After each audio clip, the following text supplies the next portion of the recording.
similar. Nah. Hello, hello, comment allez-vous? Ici c'est Lady Sonia, moi je vais bien, j'espère que vous allez bien, vos familles vont bien, j'espère que vos projets vont bien, vous êtes en train de vous épanouir dans la vie, moi je vais bien. Alors aujourd'hui je voudrais parler rapidement, il y a une de mes amies, enfin j'ai pas vraiment des amis, mais une dame avec qui je parle beaucoup, qui se retrouve dans une situation et j'ai dit que j'allais profiter de ça pour vous enseigner, enfin nous enseigner. Chaque fois je dis aux femmes que lorsqu'une relation se termine, je sais que c'est compliqué. Tu as le droit de pleurer, tu as le droit de faire ton deuil, tu as le droit de te rouler par terre.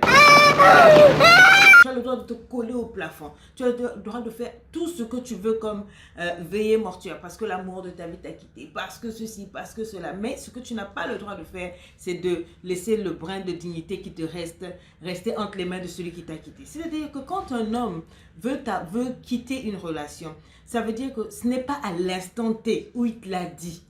C'est pas au moment où il t'a dit que c'est fini entre nous qu'il a pris la décision. La décision, il l'a longtemps mûrie. Il a eu le temps de regarder, de peser le pour et le contre. Il a eu le temps de réfléchir au mal qu'il va te faire. Il a eu le temps de réfléchir au coup que ça va te faire. Il a eu le temps de peser le pour et le contre. Il a eu le temps de changer de pensée, de se raisonner lui-même. Et enfin, il a pris la décision. Et le jour où il te pop la question, le jour où il te dit que c'est fini, c'est-à-dire, tu peux même ne rien avoir fait, et juste même avoir fait tomber une aiguille. Et puis, pouf, il te dit, bon, voilà, ça devient l'occasion pour laquelle on va rompre. En fait, non.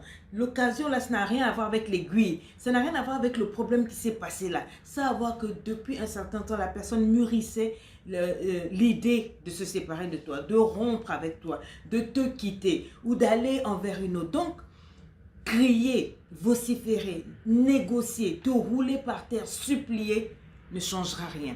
Parce que la personne a pris sa décision. Si cette personne a pris sa décision, il faudrait que tu comprennes que ce n'est pas l'histoire d'un moment T. C'est une chose qu'il a mûri, qu'il a réfléchi longtemps et il t'a sorti ça. On dit que c'est de l'abondance du cœur que la bouche parle. Quand le cœur est plein, la bouche parle. Quand le ciel est plein, la pluie tombe. Donc quand quelqu'un te dit que je ne veux plus de cette relation, c'est fini, et que tu lui poses la question, ok, est-ce que je peux savoir pourquoi est-ce que c'est fini, qu'il a la décence de t'expliquer ou pas, ramasse ta dignité, ramasse ton string, ramasse ta perruque, ramasse tes loups-boutins, ramasse tes lancelles, garde ce qui te reste de dignité et puis te dire merci, merci d'avoir eu le courage de me le dire, merci d'avoir eu l'honnêteté de me dire que c'est fini plutôt que de faire cela. Il peut aussi ne pas te donner de raisons fondées. Il peut aussi ne pas te donner de bonnes excuses. Il peut aussi tourner autour du pot. Il peut aussi décider de rompre par SMS. Ok? Tu ne vas pas te rouler par terre pour ça. D'accord? Il est important que tu saches comment réagir à une rupture. Lorsque la rupture intervient devant la personne, il ne faut pas que cette personne jubile. Peut-être que même au moment où il est en train de rompre avec toi, il est sur SMS avec ses amis. Donc, appelez ses amis pour dire oui, Jules a rompu avec moi, un tel a rompu avec moi. Ça, ce n'est que de la distraction. Tu es en train de te faire passer pour un clown. Ses amis savent déjà. Appelez sa famille. Ça ne sert à rien parce que peut-être que ses soeurs sont déjà dans le coup. Sa mère est peut-être informée. Peut-être bien que oui, peut-être bien que non. Ça ne sert pas de faire intervenir les gens. Ça ne sert surtout pas de l'appeler, de le supplier. S'il te plaît, réfléchis encore à nous deux, tout ça. C'est le meilleur moyen d'humilier toute la féminité qui est en toi. C'est le meilleur moyen de lui donner l'envie de ne plus revenir avec toi. Mais quand tu gardes le charisme, quand tu gardes le taquet, c'est-à-dire tu as envie de pleurer, mais tu refoules tes larmes. Dans ta tête, tu dis je pleurerai à la maison.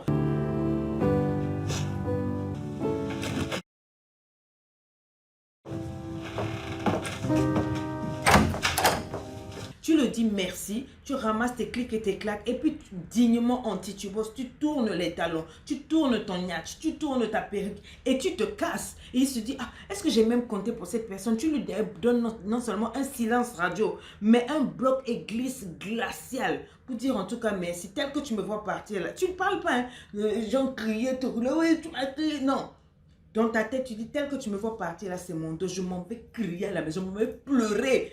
Et puis tu cherches tes bonnes amies ou bien ta maman ou je ne sais pas qui. Tu quittes là, tu t'en vas pleurer. Ce que j'appelle, tu fais le matanga. Tu enlèves la perruque.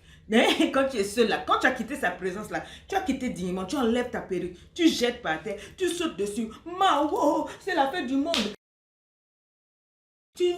tu peux boire du café, tu peux boire le cappuccino, tu peux même ne pas manger pendant quelques jours, tu peux même ne pas brosser tes dents, tu peux ne pas payer les cheveux, tu fais ce que tu veux, tu pleures. Mais ce ne donne à cet homme-là aucune occasion de voir tes larmes. Et qui avant ça, on ne voit pas mes larmes. Quand il te voit, il doit te voir belle, patate de loin, bonjour, bonsoir. Ne l'appelle pas, ne mendie pas, ne supplie pas, ne gémis pas, ne maigris pas devant lui. Quand tu les rencontres, lui et sa famille, il faut que tu sois propre au taquet, d'accord? Mais il est hors de question que tu mendis, que tu appelles ses amis, que tu ailles sur son Facebook, que tu le snap, que tu fasses ceci, cela. Oh non, je voulais juste savoir bonjour. Tu ne veux rien savoir. Tout ce que tu veux, c'est tourner la page et passer à autre chose et t'occuper de ta vie. Est-ce que c'est clair? Je suis fatiguée de voir les femmes se rouler par terre, s'humilier pour être encore plus blessées. Il faut savoir quitter une relation avec dignité. Quand celui-là t'a quitté et que tu es resté digne là, il se pose la question, on dirait que ce que j'ai laissé là, il y avait du bon là-bas. Il va chercher à revenir, mais quand il essaie de revenir là, tu es devant, tu as avancé. Tu es la meilleure, tu es au taquet, tu es devant. Est-ce que tu comprends? C'est de ça qu'il s'agit, Titi Boss. Bon, les man boss, ne vous fâchez pas, hein. C'est mon travail de donner des stratégies, des secrets à ces femmes magnifiques qui sont vos femmes. Bisous et à bientôt. Prenez soin de vous, je vous aime, je vous kiffe et je vous love. Comme toujours, c'était Lady Sonia.